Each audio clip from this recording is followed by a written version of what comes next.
Hi, good evening, everyone. Um, I'm just waiting for my co-chair, so just let's give it one more minute. In the meantime, Will, do you want to give the um, pre-meeting introductions and instructions? In order to save my voice as I am recovering from COVID, I'm just going to say if you're having any problems participating in tonight's meeting, use the chat feature and chat me, and I'll help you. But most everybody here has been to one of our meetings before, and you can find the reactions icon on your screen and press the raise hand button whenever the time comes. And I could help as well, guide anyone who may have issues and allow Will the opportunity to just hopefully keep silent and rest. All right, I'll give it one more moment while a few more people filter in. And I'll just say that we hopefully will have a very brief meeting tonight, which is very unusual for this committee. And that's just a matter of circumstance with one application that we were supposed to hear being pulled and a DOT presentation that was originally scheduled for this month being held back till next month. All right, it looks like Chuck has entered the meeting. Okay, are we? All right, good evening, Chuck.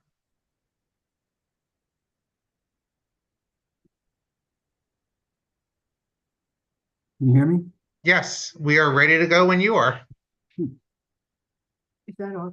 Is it off? Damn thing is off here. We gotta get this. All right, I could start the meeting if that's helpful while Chuck tries to overcome technical difficulties. So, good evening, everyone. My name is Craig Lader, and I am one of the co-chairs of the Transportation Committee. I'm calling to order the March 6, 2024 Community Board A Transportation Committee meeting. And my co-chair, Chuck Warren. Can you hear me, Chuck? Are you able?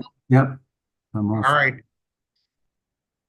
So as I was saying, we only have one main item today, and that is a continuing discussion on residential parking permits. So let me just provide a little introduction.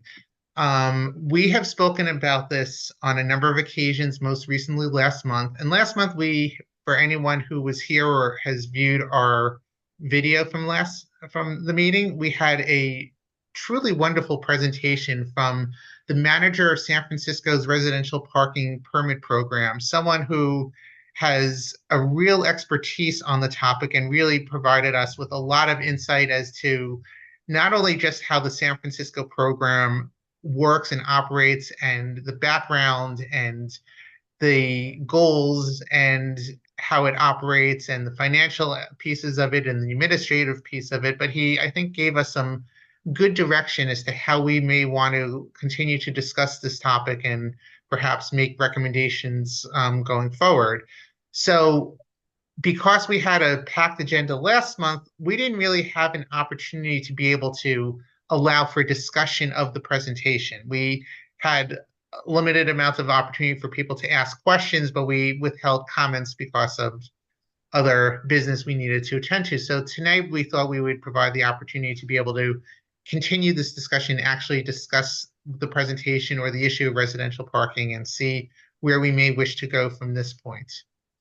Chuck, do you wish to add anything at this point, or should we just? No, why don't we just get going? I know there's been more talk about it. People on the west side are very concerned, and they think there ought to be some residential parking, although they have different policies about parking on the west side. They double park a lot while they're waiting for the alternate side of the street parking to, and it seems to work there. We don't have that same kind of ethos over here.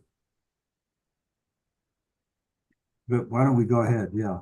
Yeah, so I invite people to raise their virtual hand. Again, anyone who's looking to raise their hand to participate and provide comments or ask any questions if anyone wants to follow up on the presentation from last month, go to the reactions icon at the bottom of your screen, and then you'll see the raise hand function.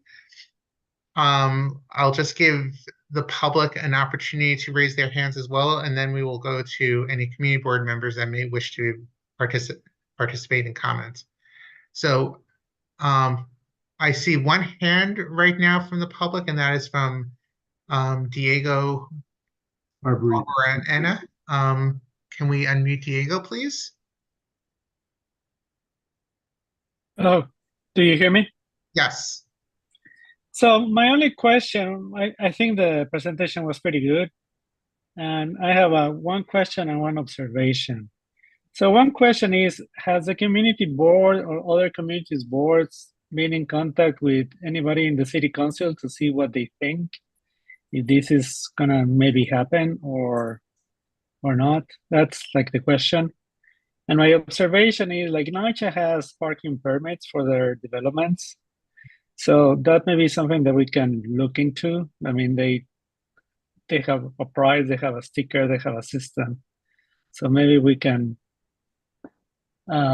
study that and see. That's it. So there have been, I think, at different points in time, different proposed pieces of city council legislation that were introduced. I don't know that offhand of anything that was passed. I thought actually last year there may have been something that don't hold me to this, that Keith Powers may have actually either put forward or co-sponsored.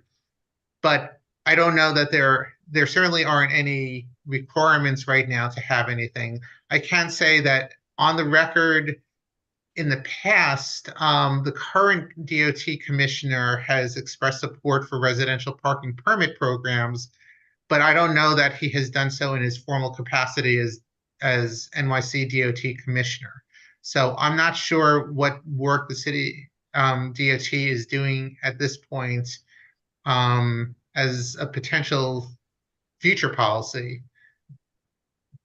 But we can try to look to see if there was anything that the city council has done.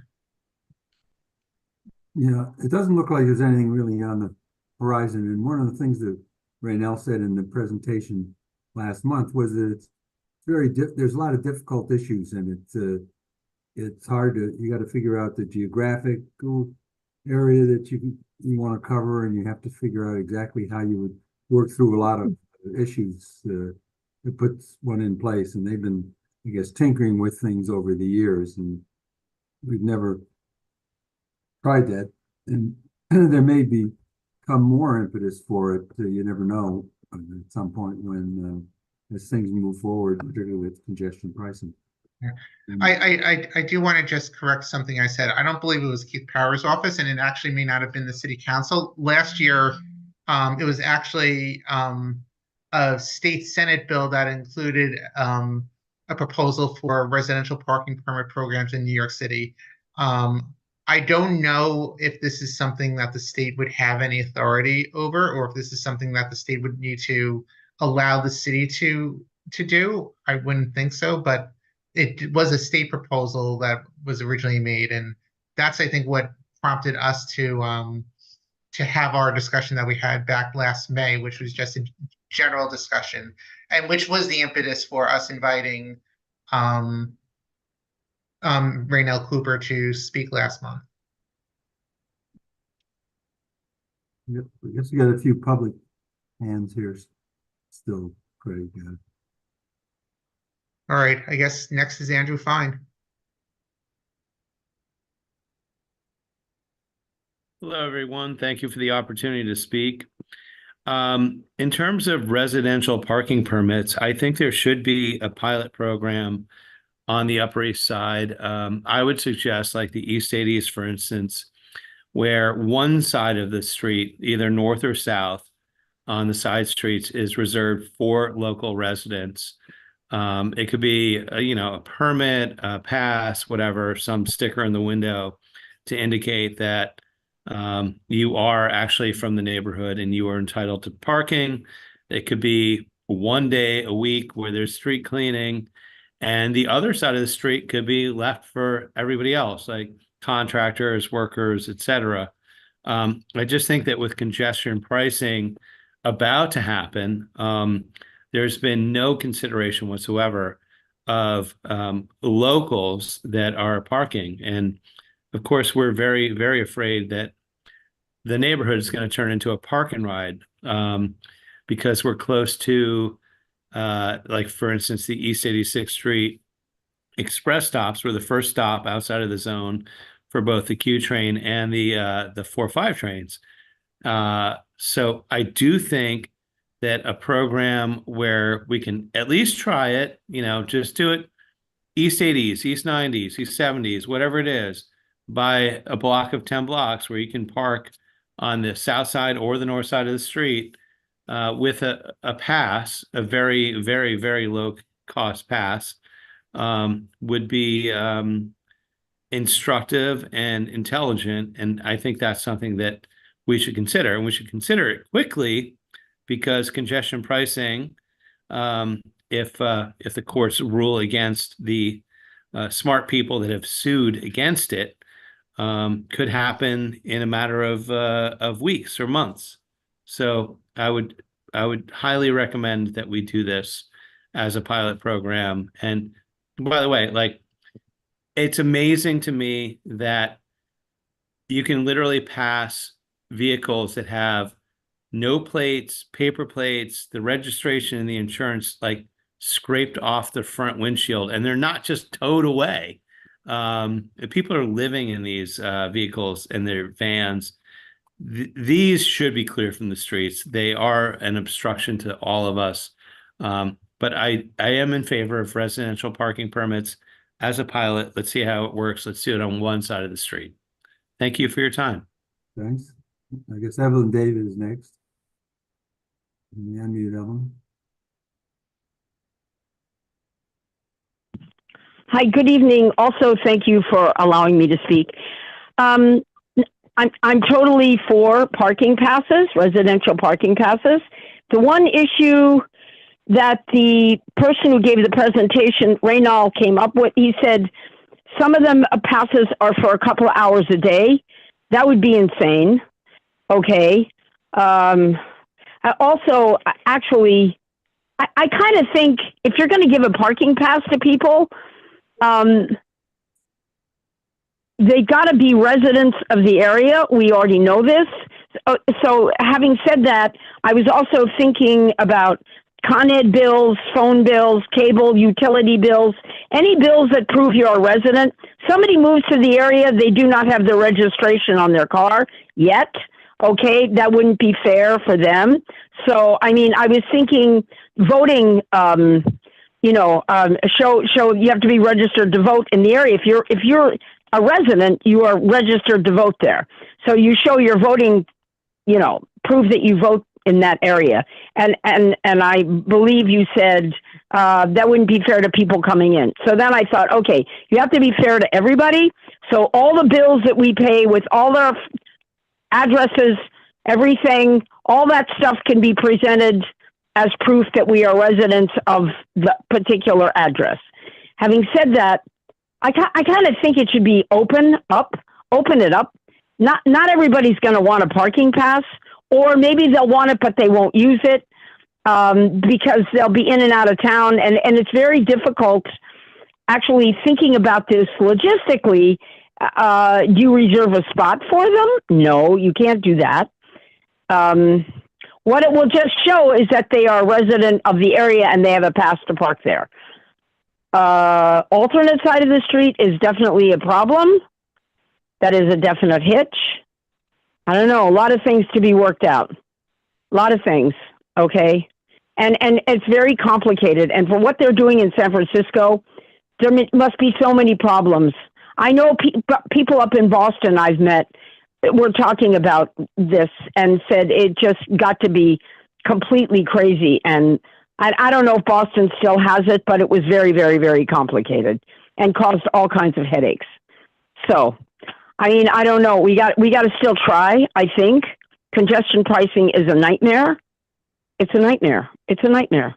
I don't understand why they're still going ahead with it, frankly.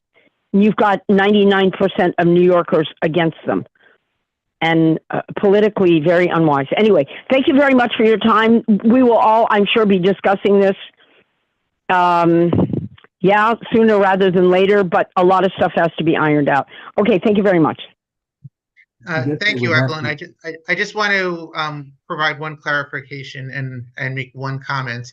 The clarification is that when the presentation was given last month and Mr. Cooper discussed the 2 hour matter, that wasn't for a permit. He was explaining how even in zones in which residential permits were required, those were for longer periods of time, and that visitors were still allowed to park in those zones for up to 2 hours without permits. And that was the manner in which San Francisco overcame the issue of how do you deal with people who are conducting business or let's say coming in, they're just visitors in general. There are obviously different reasons why someone may be looking to park for a short period of time. And this way, it wasn't just overly restrictive in their minds.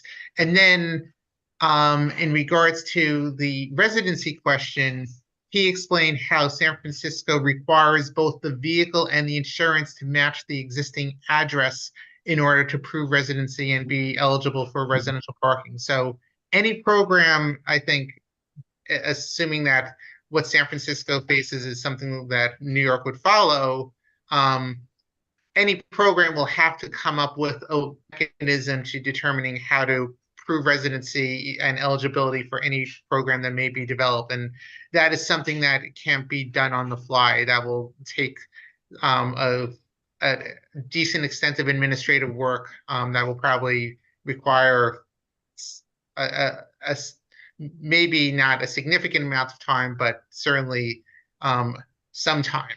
So just wanted to add that background. Especially since there are many people in New York who have out-of-state license plates that they just haven't gotten around to changing to New York registrations for about 5 or 10 years. But okay, Aaliyah, can you identify your full name for the record, please? Hi, thank you. Leah, And thank Leah, what's your last name for the record, please? Hanlon. Okay, Um, thank you. Thank you for the presentation last time around. It was edifying. But I wanted to express my concern that after congestion pricing goes in, the disputes that already occur during the sweeping period will get worse. People usually from outside of the neighborhood, as best I can tell, frequently follow the sweeper and zoom into spots before people can get back in. And so there's usually chaos when the sweeper comes through as people try very aggressively to get back into their spots before the people following the sweeper come in. And it can, I've seen fender benders, I've seen, I've been on the receiving ends of people being very abusive. I've had men put their hands inside my car and demand that I give them the spot. So I now prefer to drive around in the afternoon 4 times a week rather than deal with that in the morning. But I think it will probably be a lot worse after congestion pricing happens, because there will be even more commuters trying to park in our neighborhood. So just wanted to point out that there's a risk of that happening. Thank you. Thank you. I see Craig Cohen, also another member of the public. Can we unmute him, please? Okay. Hi, I'm here. Can you hear me? Yes. Okay, Craig Cohen for the record. So I'm just wondering why we're not pushing harder to get rid of the congestion pricing rather than looking for alternatives once it's in. Like, it's not in yet, and they're not going to pass these things. So isn't there a way that the community board can write a letter to the governor and say that we're very much opposed to this because of the inconveniences and everything else that it's going to cause to areas outside of the congestion area? Well, let's just say that the community board has not taken a position on this because there's differing viewpoints here. What is Despite that, whether Andrew we should Fine, have it or not? yes, I- there's a lot of people who think we should have. Yeah, Really? I'm happy, People who I'm Could should- happy to somebody tell allow, me why? I'm sorry, I must have missed all this. Why would anyone who lives up here want that? They don't live in a congestion zone. They'll just create havoc where we live, in our district. Listen, everyone's entitled to their opinion, but No, I agree. a lot of people feel that it's important from an environmental perspective. It will affect traffic, and it's also important to finance the MTA. And that I people see. who, there's a lot of people who don't take cars and get around quite well. And so, and people feel very strongly against it. So that's where it's been. And that's why we haven't taken any, we have something called the Congestion Pricing Task Force. And we have both of the co-chairs here. Craig is one of the co-chairs, Craig Later, and Melita Camp is the other co-chair. And there's been a lot of discussion and debate, but the full board hasn't taken any position. And I'm not sure. I think at this point, even if we were against it, I'm not sure it would have much of an influence because the governor and the MTA and all those people are very strongly for it. well, and I'll just add that if you go to the CB8 website, you can pull up videos of past congestion pricing task force meetings, and you will see plenty of discussion and plenty of information about it. And you'll, I think, get a sense as to why there are differing opinions. And I will just highlight what MTA Chairman John Oliver said last week, which is that his job as MTA chair is to follow the law, and the law of New York State is congestion pricing and to implement it, and they are just following along. So whether the community board has any input or not into this process, at the end of the day, it's a matter of the law of the state being followed, and that's what the MTA is working to implement. Right, that's why I said not to say to the MTA, but to be saying something to the governor. Well, the governor's also very strongly is for it too. Anyway, Okay, thank you. bye. Okay, do we have anybody else from the public? I don't see it. Why don't we go to the board and Valerie Mason, our board chair, first up. Thank you. Thank you, Chuck. I really appreciate your humor this evening. I really like that West Side humor. A couple of things I just want to say. First, to the gentleman who just spoke, if you are against congestion pricing, their public hearings are just completed and there's still time to send your personal objection to the MTA. You are, of course, can send your comments to any of our elected officials. Chuck and Craig have explained it correctly, as usual. And in addition to that, I just want to commend Community Board 8 because we've been the only community board that has had a congestion pricing task force and that has been following the issue from the very beginning. So if you do go and check out those meetings, you will become very informed very fast. And you can go watch a replay of the last night's hearings, and you can see what Chuck and Craig are referring to in terms of split opinion. There was just last night almost 5 hours of testimony. So anyway, on the topic at hand, a couple of things I want to say.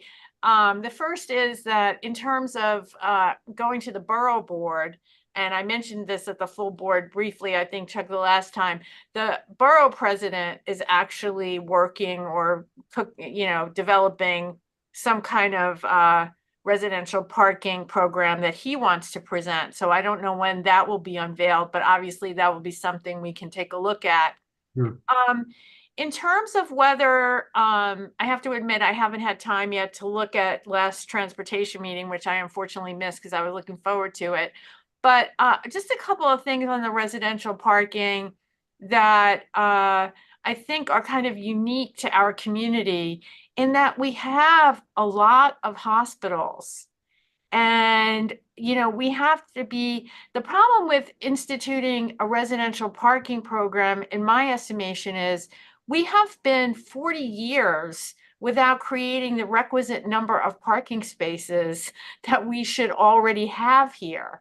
And given all of the institutions, the medical, the educational, scenarios that we have, we really don't have, there is a lot of visitor traffic here. And we have to be able to account for that. And residential parking permits, I mean, I'm with Andrew. I'm not against a pilot program, but we have a lot of shift parking that goes on here for working, nurses and doctors who, have like one space that's used 24 hours between, workers. For a lot of buildings in the neighborhood that have doormen that are on the night shifts, or they are not residents of our neighborhood, but they are vital, essential workers. I mean, we saw that during COVID. And so I just don't know where all these spaces are going to come from. And obviously, like a 2 or 3 hour limit doesn't work. And the other part of it is, I just feel like when people move to Manhattan, they have people that they are friendly with, and they get visitors from all over the tri-state area or from wherever. And so how would that be accounted for? I mean, are we really saying that the only people who can come and visit and stay for more than 2 hours are people that are going to come on the Long Island Railroad or Metro North? I have to go back. I think it was Evelyn or somebody else. I know that this was tried in Portland and somewhere else. And I remember when I went to Gail Brewer's congestion pricing hearing back in 2019, there were 3 people who came from those areas who basically said that it was a complete and utter failure. The only other thing I want to say is, I don't want to monopolize the time, is it seems to me that we are creating quite a few bureaucracies by all of the things that we are trying to engineer for purposes of, and it's interesting because when congestion pricing was first proposed, everyone said, oh, there's not going to be any more parking or cars coming in. And again, that was thought to be the case before COVID, as the traffic coming into Manhattan was steadily declining. And we all know that after COVID, that changed, like just turned all those parking studies on their head. So I just, I'm not against it as a concept. I just don't see, especially in a neighborhood like ours, how we're gonna make room for all of these people that come into our neighborhood who are vital for the health of our small business community. How are we going to deal with that? Thanks. I appreciate it. Thanks, Valerie. I think one of the things that the presentation last month talked about was how tricky some of these issues are to balance, and I think that's certainly going to be one of them. Yes, he spoke extensively about how one of the biggest challenges in any program is that someone has to pick winners and losers, and San Francisco doesn't have a community board or a mechanism that is similar to community boards to allow it to be done at a hyper-local level. But even so, you see it right here. If we had a residential parking program, we would have to play a role in deciding how to create it so it is equitable, so it allows people who need to be here the opportunity to still park. And that's why I think in San Francisco, they didn't implement it on every block. There were certain blocks that would have it, some that didn't. They would have different hours in which it would operate based on the specific locations. So it was not a citywide static program. It was really hyper local in the way that they structured it. And that would be one of the challenges that we'd have to face if we had one.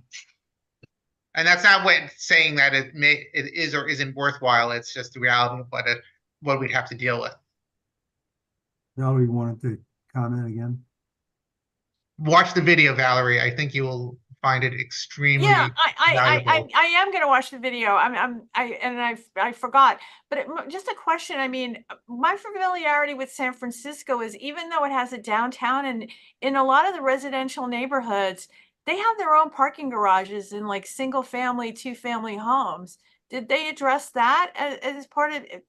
Yeah, That- he talked about how there are obviously there's a wide variety of densities and neighborhoods in San Francisco, but he did highlight in some of the neighborhoods that are most similar in terms of density to the Upper East Side and some of the specific challenges that they had um, in regards to residential parking um, the, and questions of what is that parking worth and how it compares in terms of what a permit would cost versus if you were buying a parking Yeah. had off-street parking. Yeah. The only thing I would mention is we have such limited garage space. I would think that you would have to regulate if you put this in the amount that the private garages could charge, because once residential parking came in, we'd be talking about like $65 an hour in those garages, and that would just be, crazy. Okay, I'm It's done. pretty hard to Thank you. regulate those, as we've seen when they try to do it in other ways. Okay, let's see. Next, I think, is Alita. Ken. Thanks, Chuck. And excuse my off video. I agree completely with what Valerie has said, but would even add to it that people come in and they want to go to all the doctors, and doctors are spread around the district, not just in the hospitals, but all over the place. Right. And how much of a burden are we going to impose on patients, both the acute and chronic, people with acute and chronic injuries or illnesses? It's bad enough with congestion pricing. It's going to be worse if we also impose the inability to park on them. And I think, as Valerie alluded to, small business owners have said that they like to have people able to park and then drop in for a minute. I lived in Los Angeles for a long time. They have a lot of residential parking permits, even though everyone there has garages. It made it very, very difficult, and all you could do in LA is drive. It made it very, very difficult to be able to park anywhere. I can't see that any city is comparable to New York. We live in the densest neighborhood, in the densest borough, probably, I'm guessing, in the entire city. And how you could fit people, even people who live here, will never be able to manage with residential parking permits and the limited number of garages and the restaurant sheds that are around for 8 months of the year. So while I support the ability of residents to have parking, that's clearly not something that the city has viewed as a priority. And so I don't know what they're going to do with this. And with garages and buildings not being required to put in garages and losing garages, it makes the ability to park here more and more and more difficult. And again, with the city's failure to consider parking, and all of the arguments about congestion and replacement by Ubers, I'll leave those for a congestion pricing meeting, but I don't know how it would work, although the idea is good, because we have to consider all of the people who come into the neighborhood for business, all the doormen, many of them drive, they come in overnight shifts during the teacher strike, not the teachers, when there was a public transport strike. Teachers at this public school my kid was going to came in, they left their houses in Queens at 5:30 in the morning, and I don't know how they got to school, but if they're driving, if there are emergencies, it is so complicated that maybe you need to just devote time at every meeting to be able to come up with some kinds of proposals and be a little bit proactive in this. Thanks very much for allowing me this time. Thank you. But if I could just add that it's not just San Francisco, where Los Angeles had no exceptions. You either had a permit or you didn't have a permit for almost all the time, and that made it tough. So, but having a 2-hour permit makes it impossible for people who live here and want to park, because what are they going to do? Circle around until someone leaves their 2-hour permitted spot? It just doesn't sound like anything practical. Thank Yeah, you. Now I'm again, done. in San Francisco, it wasn't a 2-hour permit. It was that visitors had a 2-hour Right.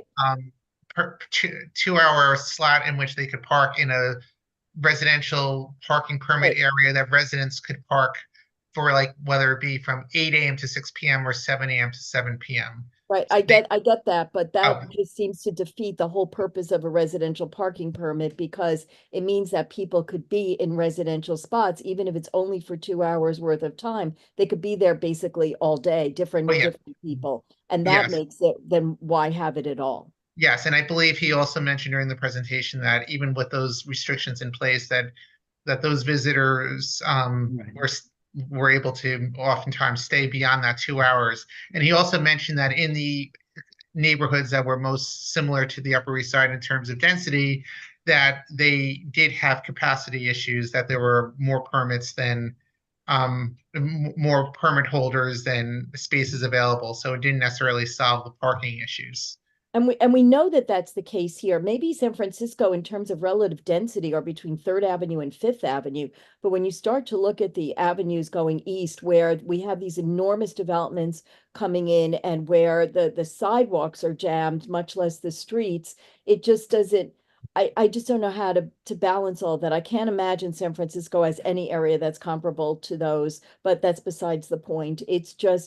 It's complicated, and it really is unfair. We're already losing small businesses. We're already losing for a number of reasons, those businesses either to the outer boroughs or to the suburbs. And it's just remarkably unfair that we do have, maybe there needs to be a category for essential workers, because people do drive in. There are transit deserts, regardless of what the MTA says. So I will just stop here. Thank you very much.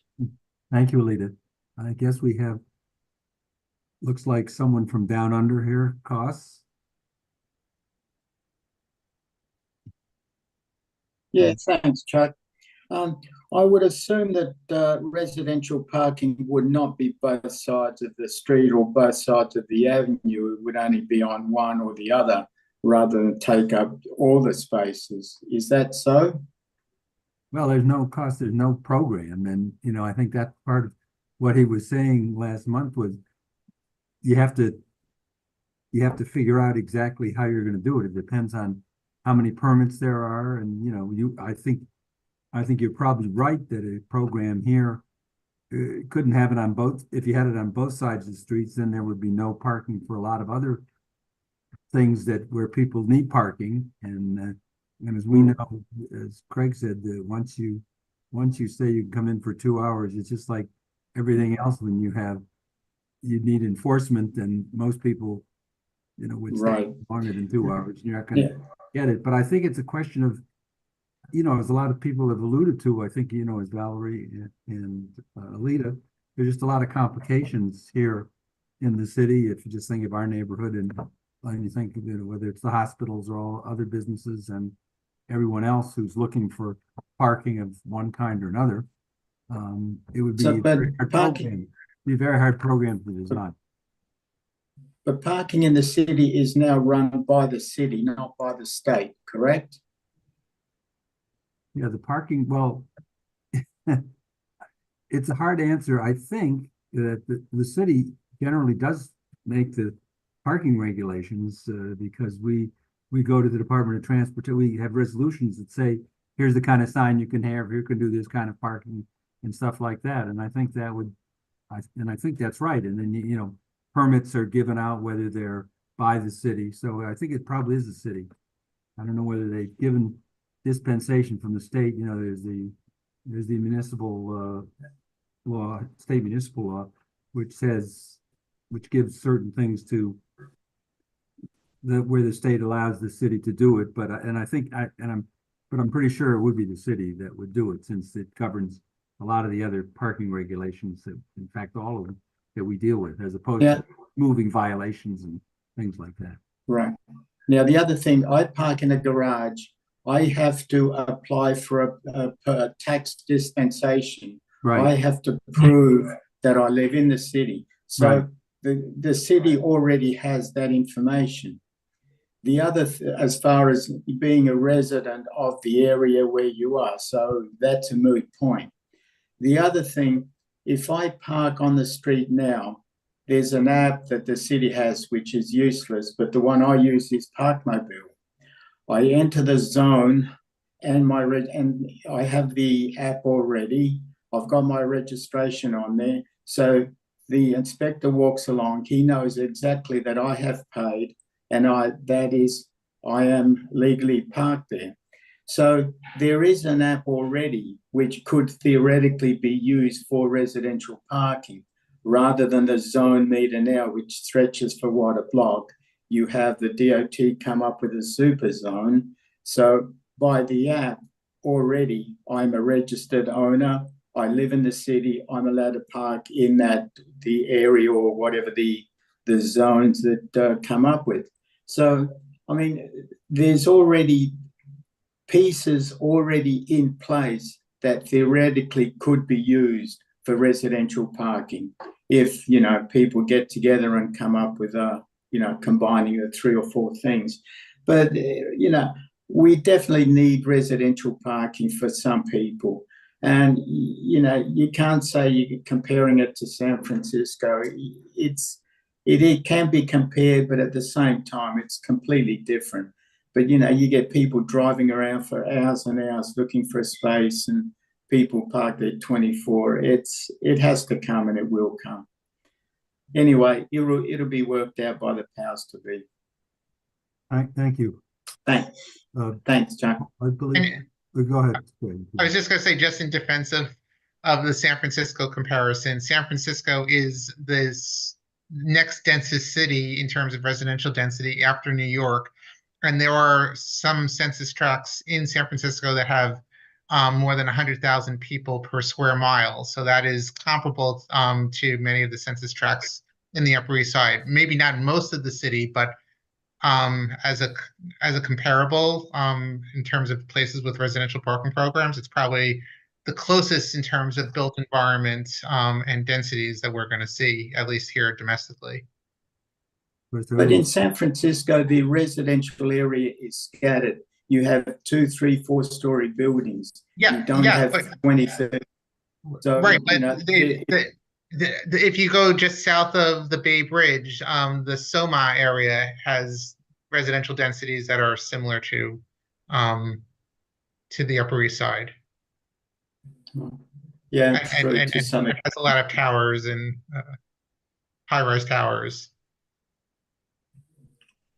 Anyway, I don't know that that's so relevant, but the idea is that we're never going to find something that's truly going to emulate New York. I think we all recognize that New York's special and unique in so many ways, but San Francisco, I think, gives us some insight as to the challenges that a large, dense city with a limited amount of parking and some strong transit usage, at least in comparison to many other places, allows us to see how a residential parking permit program can operate and what the successes and challenges that they've been facing were. And that was the whole idea of why we thought it was informative as we have this discussion. Okay, thanks, Craig. Thanks. Paul Crickler next. Paul. Thank you, Chuck. If we ever have a resolution before us for residential parking, I would strongly support it. I would encourage fellow board members to do the same thing. The way I look at this is that our responsibility as board members of this community board is to look out for the interests of our residents. And in this instance, that's people who own cars. I've seen where I used to live in London, that when it came in there, it made life easier for people who are residents. I understand New York's different to every other place on the earth, but still, lots of parts of the world have residential parking, and generally it favors people who live there.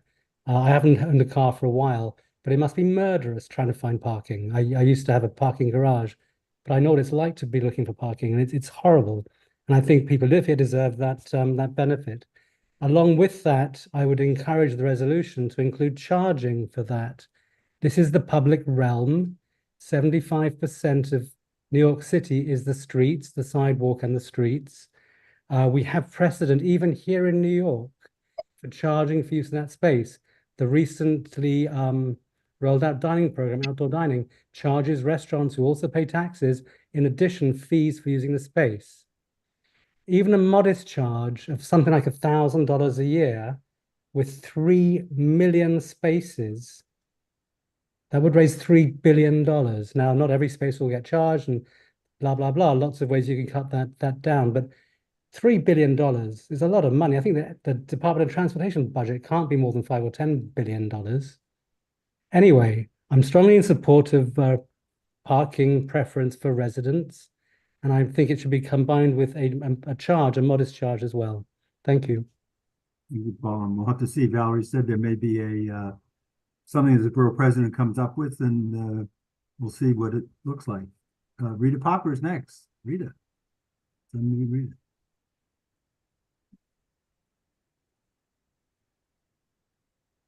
My daughter, I thought the presentation was really, really good, and thank you.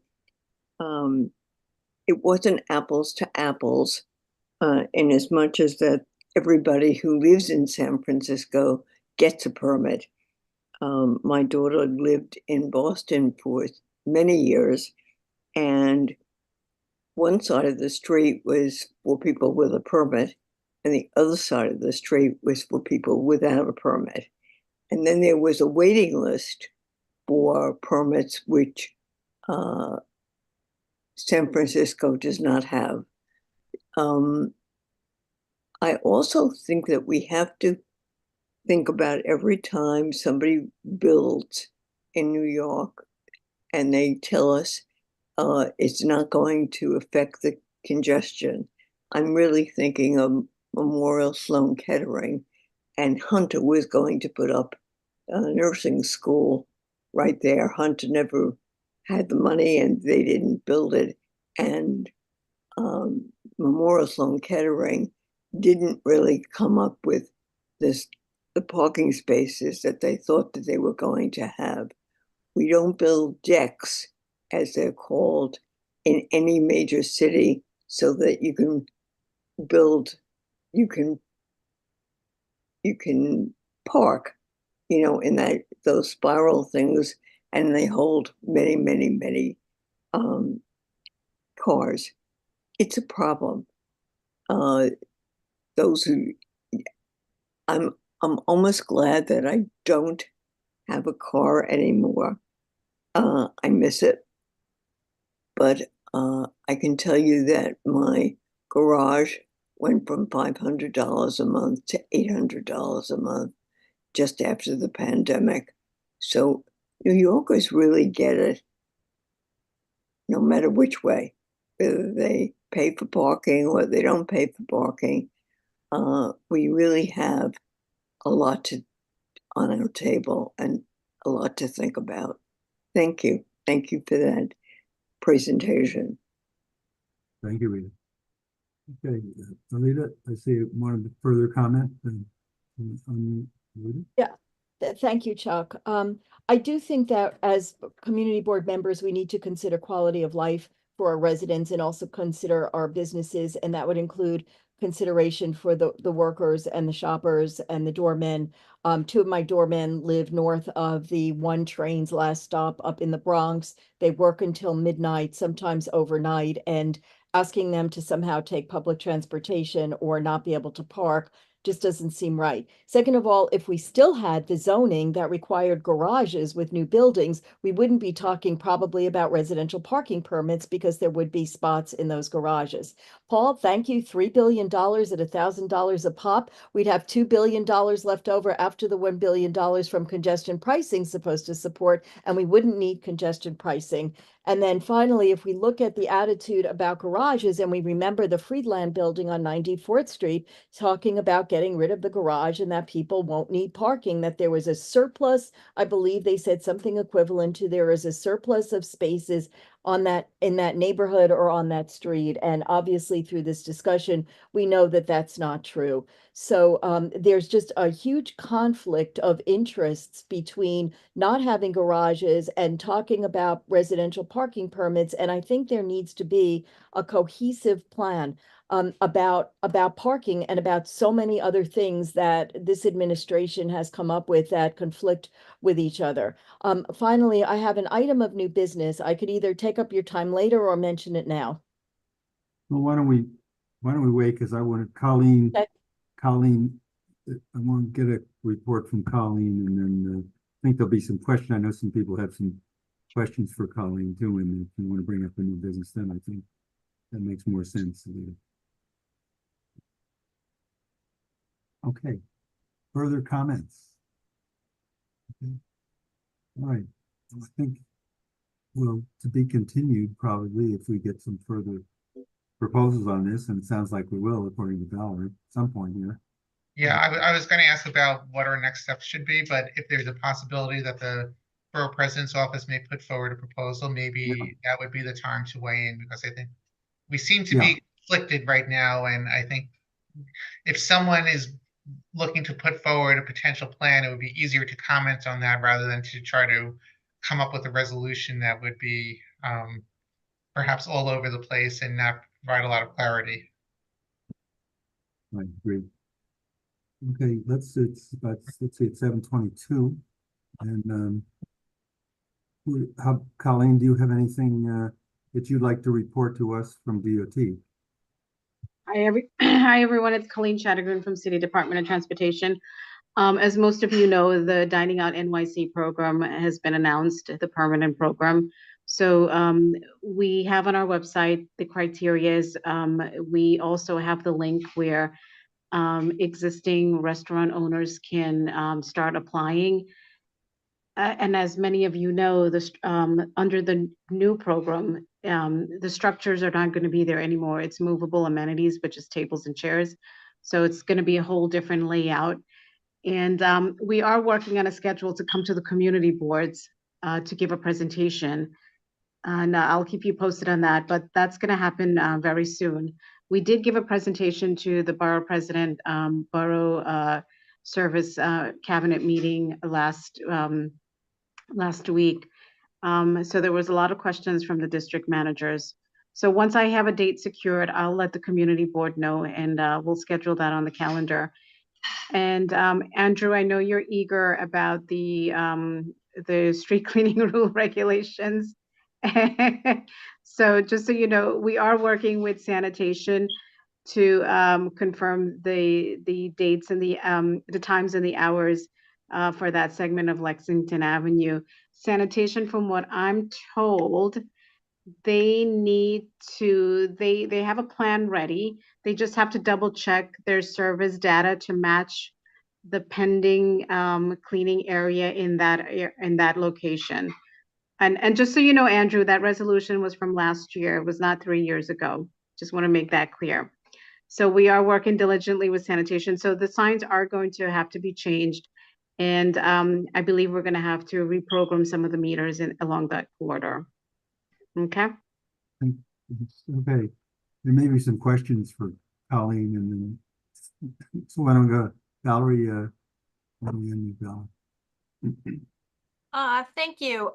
Way back when I asked Colleen, I know she said it was too early with respect to 3rd Avenue, but I think we were waiting with bated breath on a review of the new bus lanes on Lexington Avenue and what was happening there. I mean, to be honest with you, this morning when I got to 72nd and Lexington, it was a 17-minute wait for a bus. And I took a taxi from that point to where I was going, and it took 11 minutes. So I'm like wondering what's going on. Well, the weather could be a contributing factor, Valerie, because it rained all day. It's still raining out today. The other thing is that we do have information that we'll share with the community board shortly.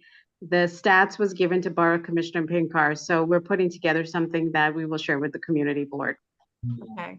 I mean, can you, what a tease that is. Okay. All right. Well, waiting, that's,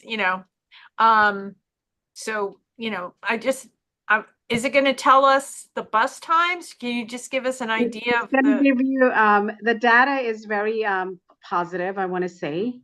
So it'll give you exactly what you're looking for. Yes. Okay. All right. Thank you. You're welcome. Okay, let's go across costs. Question? Yeah, hi, Colleen. Thanks for York Avenue anyway. The sidewalk sheds, will they be coming down soon so we will have clear pedestrian way, or is that Yes, still yes. November? Absolutely. Under the new program, they are going to be removed. They have to come down. Absolutely. By when though? They have to come down by November, I believe. That's the deadline they have to come down by. But that's the same as street and sidewalk then, November 3rd or 1st or whatever it is. So let's say, for example, because I know Michelle had brought to my attention a particular location where they have a sidewalk cafe, and then they built an enclosure on that sidewalk cafe. So that will have to be removed. You cannot attach anything to a building structure. So what you have in the roadway, the outdoor dining sheds or the dining out sheds, those have to be removed, yes. But there's hundreds, if not thousands, that have built full-scale enclosures on the sidewalk. Shouldn't they be coming down now? We're giving them time because under the new program, a lot of these restaurants have to register. So I'll be honest with you, it's not an easy process to get all of these sidewalk sheds removed because the business owners have to do that, and we don't have all of the resources to go out there and remove all of those structures. So the owners who install them, they're going to have to be responsible to remove them, and we're going to enforce that. Okay. Now, last week there was a webinar from DOT on this new dining program. Can that be sent to CB8? I will definitely look for the link and I'll send it to you. Yeah. Thanks. To the board office, and they can, yes, put it up. Yeah. Okay. The other thing, on the bus lane, I was on a bus this morning and there was a 76, the local bus, 2nd Avenue and 78. There was a prime Amazon truck parked right in the bus lane at about 1 o'clock or 1:30, whatever time. Can something be done with parking in bus lanes? So that's an enforcement issue, Cause, and it's also problematic with Amazon trucks citywide. And we've been trying to work with Amazon trucks, letting them know, or the drivers, or the company per se, letting them know that they cannot be parked in the bus lane, obstructing the bus lanes, as well as double parking in a travel lane, which is dangerous. The other thing is that they've been putting their merchandise on the sidewalk, using the sidewalk space as their delivery service area. So we've been having conversations with Amazon, letting them know that these, what they're doing or what their drivers are doing is prohibited. So again, with them parking, with the trucks parking in the bus lane, it's an enforcement issue. And if it's happening constantly at that particular location, you can flag that to Will, and Will can call that into the precinct and let them know. Yeah, but that means doing it every day or whatever. It's no, I can't put Will to that task. Cause, what time did you say this happened? It was about 1:30 this afternoon. It was parked in the local at 2nd and 78. If it wasn't at a bus stop on 2nd Avenue, the bus lane is not in effect at that time. It doesn't go. It was at the local bus stop. Oh, at the bus stop. Yes. Okay. Bus stop, yeah. Okay. Yeah, the whole 78 to 79, 78 to 79 on the west side. It's the local and the express. And this Amazon was parked at the local bus stop right at the corner of 78 and 2nd on the west side. Okay, yeah, and I only ask because there's a distinction, I think, between how those vehicles that block bus lanes can be enforced versus in bus stops. No, this was at a bus stop. Yeah, so this is at a bus stop. Okay, no, that's helpful. Thanks, Greg. Thanks, Colleen. You're welcome, Cause. Andrew Fine, next. Andrew. Go ahead, Andrew. Thank you, Chuck. I just want to clarify that, like, my statements on this problem on Lexington Avenue have been mischaracterized by the DOT.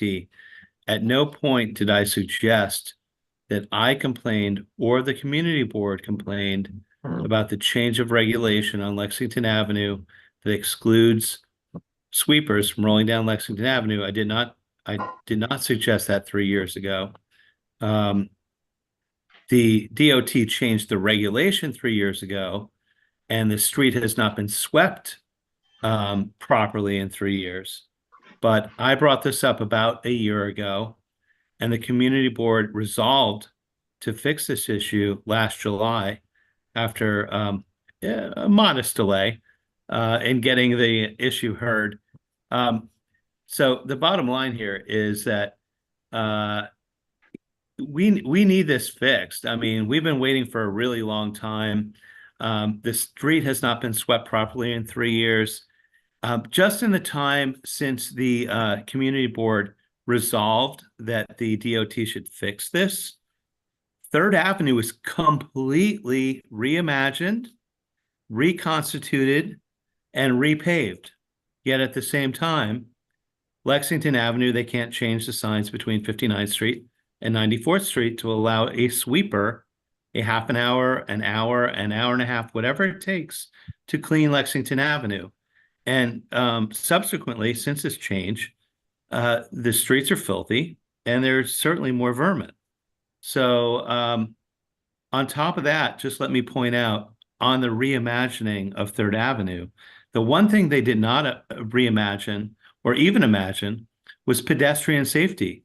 If you look at the way they reconstructed Third Avenue, there are small islands about 8 to 11 feet, 11 feet from the curb where pedestrians are expected to stand. They're not raised. They're just painted beige. And they have these little plastic bollards, which are supposed to discourage trucks, e-bikes, bikes, and everything else. And we see them all the time, right? They're flattened. I don't know who has this contract for plastic bollards or how much they cost. I'd love to know how much it costs to put 4 plastic bollards around a piece of pavement painted beige, 11 feet from the curb. Nobody stands there. There's no safety in a pedestrian island that is flat with the pavement. It needs to be a raised island. I don't understand. They reconstituted Third Avenue, but they did not look out for the safety of pedestrians. So it's really 2 parts. One is like, what the heck is going on with Lexington Avenue? Where is the change of signage? It's not that difficult. And B, what's up with the pedestrian safety on Third Avenue? And thank you, Colleen. I know you're very responsive. I'm not sure about Ed, but I really appreciate everything you're doing. Thanks, Andrew. And Michelle? Unmute Michelle. Thanks, Chuck. Yeah, couple of questions, Colleen. With the enforcement that's going to be necessary to have the sheds removed, and I read somewhere that they had to come down by August. You mentioned a November date. So Just August, clarify. if I can, August is the date up until they have, I think, for the applying to the program. That's the deadline. And by November is when the outdoor dining structures have to be removed. Okay, so that's what the thing is. Yes. So now, with requiring those structures to be removed, has the DOT increased your staff at all? Because it's unrealistic to think that with the staff that you've had, that you really have enough people to monitor and enforce the implementation of this program with all it entails. And Michelle, we are increasing our staffing levels with having additional inspectors on board, yes. Okay, that's very good news. And I know that the owner is supposed to do the removal. If the owner does not remove, will the DOT remove at the owner's expense? So that's something we're still working out logistically. I know that we are removing and we will be removing structures that are abandoned. But Again, I would have to find out in greater details about locations where the owners probably can afford to remove it, if the city would step in to do that. Well, and at whose expense? If somebody doesn't remove and they're non-compliant, it doesn't necessarily mean they can't afford to. It just Right. means that they're non-compliant for whatever reason. But I don't know that the city should pick up the tab. Yeah, and I think, you know what, I think we should reserve all these questions for when we come and give the presentation, because you'll have a better understanding of, you know, what the responses are going to be. It's likely that if the owners can't afford to do it, the city will step in to do that. Okay, so all these questions will be part of your presentation. You'll Yes, have the answers yes, to all of these. Okay, yes. so two other issues. Number one, let me address Amazon. The Amazon issue certainly appears to be a directive from the actual company, and I'll tell you why. It's uniform. It's not necessarily with Amazon trucks. I myself have photographed the trucks. They use big rider trucks, the kind of trucks where you can get like a 1 or 2 bedroom apartment in it, you know, to move it. It's a moving truck with rider on the side. And they come with their own stanchions and their own bollards, and they park this enormous truck on an avenue. There are many on Park. They use the bollards to mark off a space behind the truck. They have hand carts. They unload all of the cartons that are to be delivered onto the truck. They have many workers assigned to the site. And each of these workers has a hand cart. They load boxes on it, and then they proceed to the area. So this is a staging area. It's a distribution area. It's done on purpose. It's done with planning. They come with equipment in order to do it. They routinely block doorways. They block access to the school buses that also line up, you know, all day long, waiting for the schools for pickup and drop off. They are extremely invasive in the community. I have taken pictures of them. I have approached them. I have spoken with them individually. I have insisted that they move, with full recognition that in reality, there is no legal place for them to go. Nor do I necessarily think that the city can or should provide a legal place for them to go. This is a private business. They have to figure it out themselves. But I'm just reporting to you that it's much less benign than an occasional Amazon small brown truck or whatever, or a UPS truck standing somewhere and unloading. These are massive. They come with a full crew and they come with equipment, and it's part of their plan. So I just wanted to alert you to that. I'm sure your staff or anybody driving around the city or has seen them. So just be aware. The other thing I wanted to address, and the last thing, is the Second Avenue proposal. And I know that this is coming, but I just wonder why the proposal hasn't come to us first, rather than it being implemented and then we comment on it afterwards. Wouldn't it be nice to have our input? Are you inquiring about the Second Avenue bus and bike lane enhancement? Yes. Okay. We call it an enhancement. That's fine.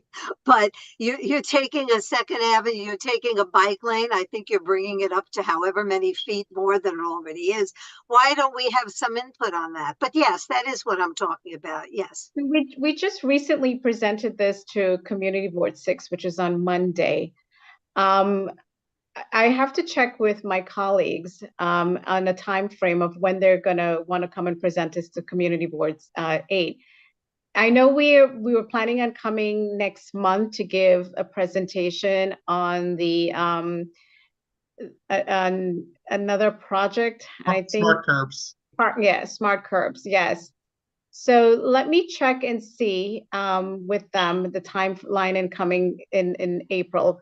This is not going to be implemented in as soon as possible. So I think we will be able to have some time to come in April to give a presentation. Oh, I hope so. That would be, yes. That would be great and important and would certainly make sense prior to implementation. Okay, Thank Well, you. just so you know, I mean, the segment is from Second Avenue up from Houston to 59th Street. Are you muted? I think you're muted, Michelle. You want to know is it good? All right, you're not planning to extend it any further? No, it's up until 59th Street. Not at the moment. We're not planning on extending it any further. Okay. So, All right, appreciate that. Thank yeah. you. Judy Schneider, I think, was next. Judy? Yeah, well, Michelle got the end. Good evening, Colleen. Nice to see you. Michelle got the end of her question was my question. I read all about it, that it was in District 6 and you presented, but 59th Street is our district. And what I read about it, I frankly didn't understand the presentation of how the buses work and how people get on and off since the buses are in the middle lane. But if you're going to tell us about it in April, we don't have to spend any more time talking Well, about it now. So is it in our district or is it not in our district? Because the 59th is the boundary, so if it's on south of it, it's not technically in our, on the It's south not side, technically, it's not in our district. it's not technically in your Excuse district. me. That's correct. 59th Street is our district, Craig. I beg to North side of 59th Street, I think, is our district. Right, and it affects the That's where bridge. our office, that's where the board office is. Right, and it affects the bridge. So it is important for us to see exactly what's going on in that part of the project. But also, I didn't understand some of what I read. So if you're coming in April, I don't need to say any more if you'll talk to us a little bit about it. No, all I'm saying is I would hope that they could come. I think it would be helpful, especially for those of those residents and stakeholders of ours who live near there. But I don't think it would be potentially appropriate for us to even weigh in on if it's something that is not going to be within our district, because 59th Street south of the bridge doesn't affect the bridge. Craig, I'm not asking to weigh in on it. I'm asking her to explain it so that we understand what it is they're doing. Because what I've read, I'm confused. So let me explain to you what the project is. It's similar to what we've done on First Avenue. It's the offset bus lane. And what it is that your parking is going to be at the curb, but there is going to be space for the bus to pull into the curb to pick up and drop off passengers. And with the offset bus lane, what you're going to see is that it's actually much safer. You're not going to have double parking, on the main corridors or the main avenues, because there's going to be parking adjacent to the curb. Well, you're going to come next month to present anyway, right? So, I mean, Craig is right. It's not within CB8 boundaries. And I think that's the reason why we did not propose to come to the community board in March to give this presentation. But if it, I can, follow up with my colleagues and ask them if they're willing to come and go into greater details about the concept. Ask them if they're willing to cross the street and come in. Thank you, Colleen. Okay. All right. Valerie, I think had another question. Valerie, go ahead. Yeah. Colleen, I just want to go back to the sidewalk sheds of the restaurants. We have a relatively new restaurant, and I know that you can build the sort of protected entryway into your restaurant so that people, in inclement weather don't come directly into the restaurant. And one of the restaurants has basically taken that and created an outdoor, basically a shield around the entire corner around, and made it a rather permanent thing. Is that permitted?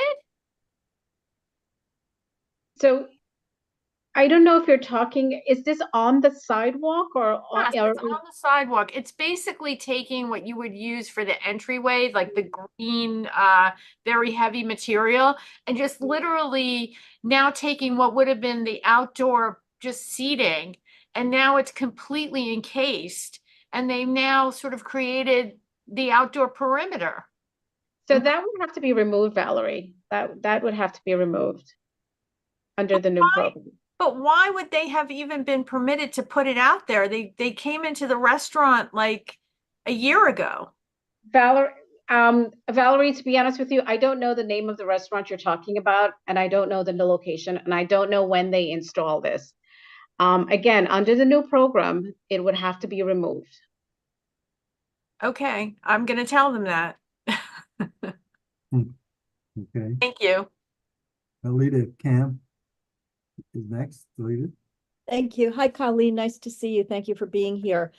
If you're talking to Amazon repeatedly and having multiple conversations, which it sounds like you are, they clearly are not taking the city or the DOT seriously, which is kind of hand in hand with how they operate.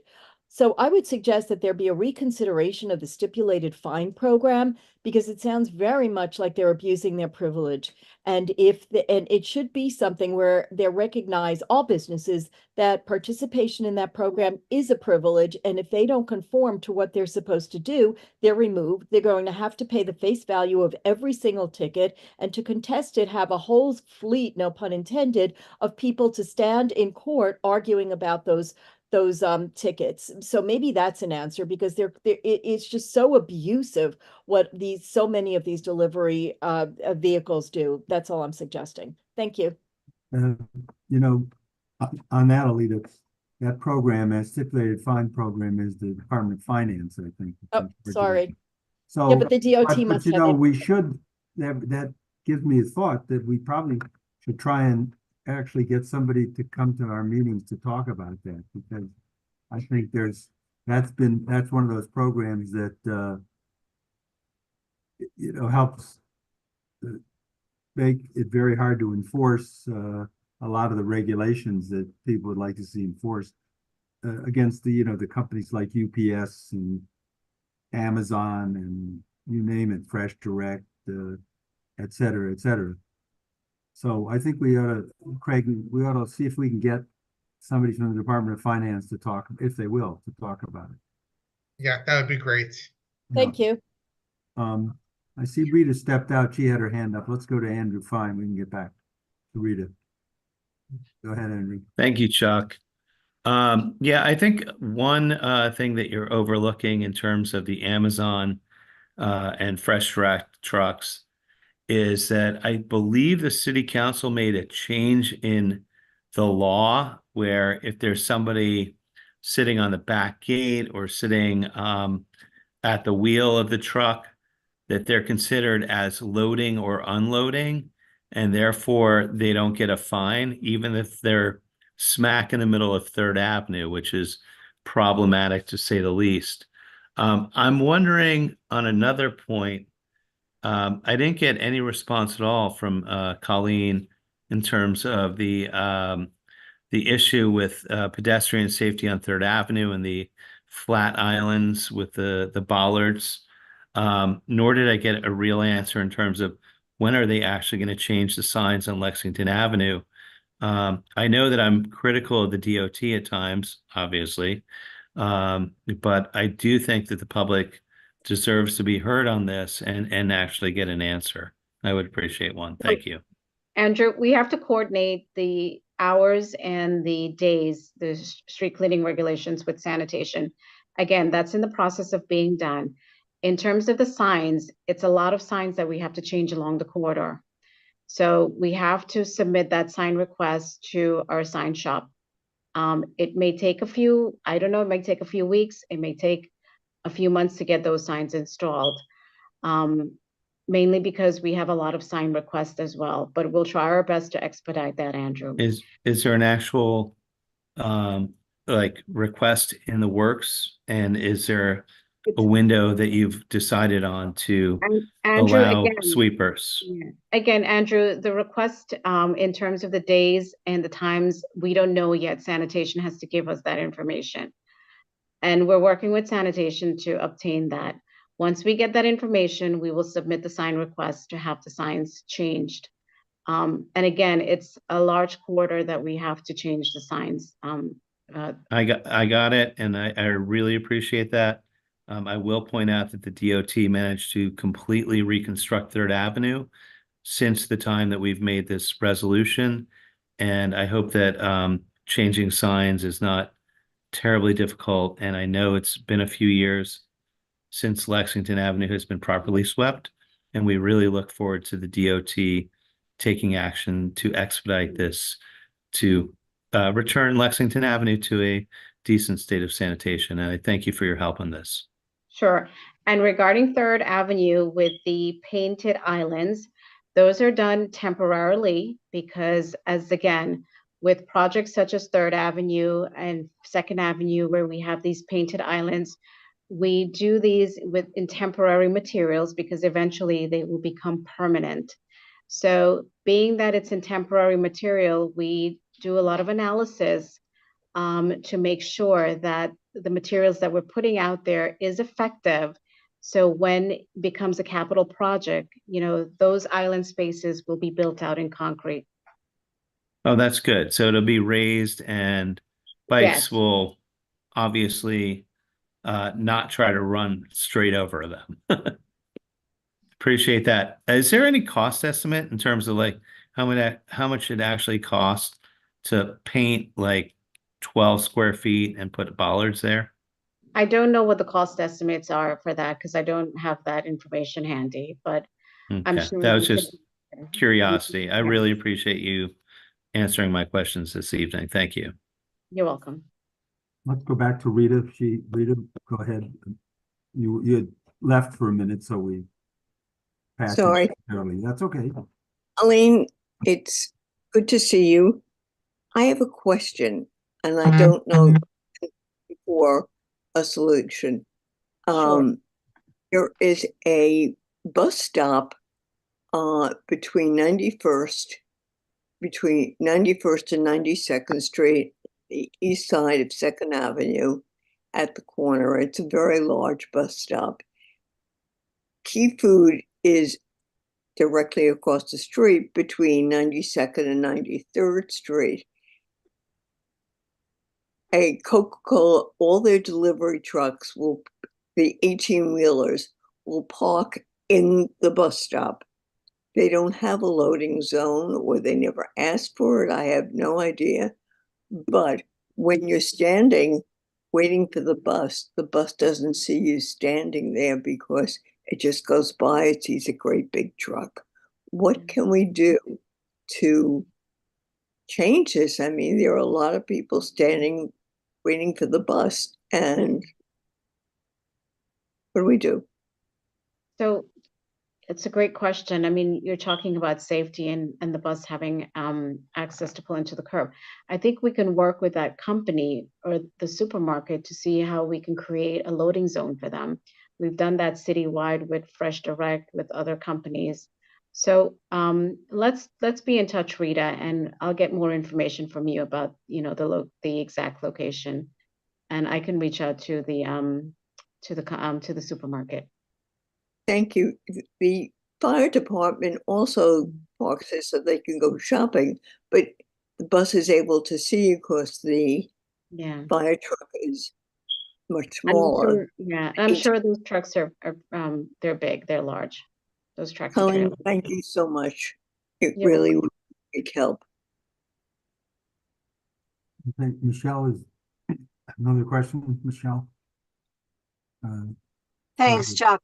I just wanted to clarify for Valerie. I think the restaurant you're talking about is the one on 2nd and 88th, which is the one I've reported to Colleen that built out, is attached. Oh, you have a different one. Okay, even worse. I just wanted to clarify that. Colleen's she sent some inspectors up there, and we're just waiting for an end result of their decision. I also wanted to pick up on what Andrew said about cleaning on Lexington and bring it back to our previous conversation on parking permits. I did not comment because there's a lot more to know about it, and I have a lot of thoughts about it. But if you did parking permits on one side of a street and alternate sides, or public parking on the other side of the street, you would virtually be eliminating alternate side of the street parking for cleaning. So I don't see how a program like that would work.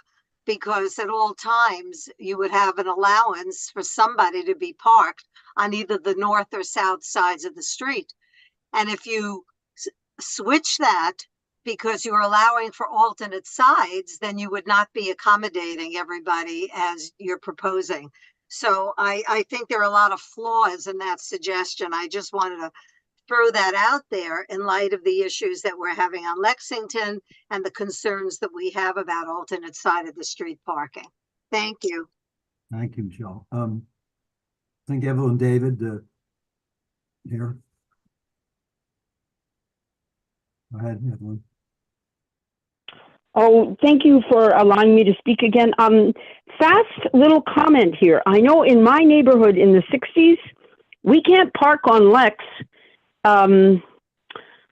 before 7. Oh no, we at 7, from 7 o'clock till there's, and what I'm trying to say is a lot of commercial parking after 7 o'clock.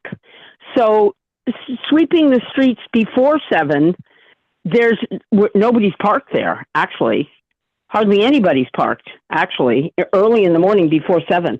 I don't know. I don't know if you know that maybe that's just in my neighborhood, because I know the streets that there was a parking regulation change. So I'm just wondering what streets you're talking about when you're talking about changing signs, because we've already been changed once. So, you know, and if the sweeper wanted to come by before 7 or 7 o'clock, at 7, all the cars have to be gone except for commercial cars, and they don't usually come in at 7. Anyway, that's a comment. So the question is, what streets are you talking about where you're going to change Evelyn, the signs first? The resolution from CB6 it's Lexington Avenue between 59th and 96th Streets. Right. On various streets, Lexington is treated differently than 3rd Avenue. They don't have the street cleaning regulations on Lexington. They haven't had it, since for a while. And that's what we're talking about. And as been discussed, as Colleen said, the Department of Sanitation has to decide what hours and how they want to do it. And that's what's obviously holding things up here, because anytime you get 2 different agencies trying to get together and cooperate, it takes longer than most people think. So I think that's enough to said on that. Now, do we have any other business that people that have that we haven't discussed? I don't want to continue discussing further stuff. I see Andrew has his hand up. I don't know if this is further discussion on the same thing, but I'd rather not have that if we don't have to. You still want to discuss something, Andrew? I was just going to point out to Michelle that in terms of the RPPs, that you wouldn't eliminate alternate side of the street parking. You would still have that on that side of the street. It's just that that's one side of the street would be reserved for residents and the other side would be open to all. The regulations would still be the same. Okay. Well, let's not go into that. And that's on side streets, not Lex. We don't know what there's no program at this point, so it's a lot of what ifs. Okay. Is there any further business? I was just going to ask Colleen quickly, is New York City DOT working on anything regarding residential parking programs? You know what? I know it's something that we are definitely looking into, but we haven't really, come out there to say, we're coming to a community board to give a presentation on it. Yes. But I know it's something that we're very eagerly looking into and spending a lot of time and to see, how this is going to work out in the city or in the other boroughs as well. Oh, good to know. Anything further, Michelle? Go ahead, Michelle. Yeah, no, I was going to move to adjourn. I still am going to move to adjourn, but prior to moving to adjourn, I just want to suggest to Colleen that maybe if you're looking into parking permits, maybe your office wants to send out a straw poll around to the city and the community boards and get some feel as to whether or not people really want you to look into that and how the neighborhoods feel before you just, you know, come up with a program or whatever, maybe get some preliminary point of view, which might inform or direct your efforts. That's all. And I then, think anything we do, we would have a community workshop or a webinar, just as what we did with other projects that we've presented to the community board. So yeah, absolutely, Michelle. yes, please, before it's a fait accompli, Yeah. you know, in the exploratory stage. Yeah. All right, my proposal still stands. I don't know about Alita seconding or she wants to Well, speak. Alita earlier mentioned she wants to bring something up, so I do want to Ah, give her a right, chance. okay. All right, so Alita, Thank you. Thank you. Very briefly, I just would like you to take up and maybe get a resolution on what to do with all those vehicles, as Andrew had raised, that cover up their license plates. I saw one that had a very technologically sophisticated piece of plastic that did different things. It was divided into segments, and each segment altered the letters it was under if the light hit it a certain way. They're a scourge on the city and on the state, and they shouldn't just be sitting on the streets. So that's for another time, but that's what I'm raising. okay. I mean, that's something to look at. That's an issue that's been raised because apparently people are, in terms of congestion pricing, they're thinking how they can beat that too by all these inventive ways of doing something with their license plates and hiding things and just the stuff that you were talking to, but we'll do that. Yeah, So- and since we're so fond of Amazon, they sell them, or they were selling them up through the website. They sell anything. Exactly. Okay, so I think without objection here, it's about now 8:03 and we are adjourned. And thanks, everyone. Thank you. About a number of issues to be continued. And I guess our next meeting is a full board meeting. I don't think we have a land use meeting. No, we don't. Right. I mean, this month, sorry. Okay, thank you.